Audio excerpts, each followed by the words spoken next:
The distinction to me is awareness is more of a perception function. And consciousness is that same awareness perception, but with reflective capability, with the ability to compare to memory or prior experience. So it's always, trying to find that taste like chicken thing, It's reflective. It's reflective. And so but that's how it makes meaning. And that's how we make meaning, is by, oh yeah, this reminds me of when I was talking with David. Oh yeah, okay, so that's okay. So it's a way we also feel safe.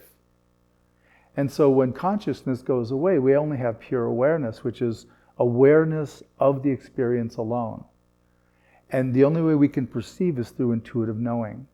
And that's why, like when I do the meditation, I include the hara and the wisdom eye and the crown chakra, because those are important parts of the journey.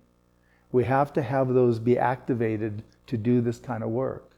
And that's why I include it in the meditation. It's not traditionally Buddhist, but the wisdom eye is very stressed in Theravada Buddhism and the Dharma eye in Zen.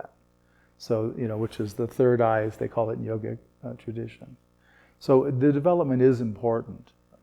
And it's done, in the Theravadan at least, my experience was, it's viewed as just, it either spontaneously happens or doesn't. But what I find is working with people, it can develop. And also I point people to their experience. What's the felt sense? What's the knowing that's happening now? Because that moves away from concept and it moves more into the non-conceptual direct knowing by experience. Yeah, like one story I tell about, knowing by experience is when I was young, we went to a Christian church, and one of my favorite people at this church was an old farmer. I mean, he was really old guy. He wore overalls to church with a tie, this kind of guy. And he had this line one time that I just loved. It was talking about experience, about how you could experience something, but not fully. You could have sort of a little taste. And he says, well, it's like kissing your best gal through a chicken wire fence. He says, you can do it, but it's not very satisfying.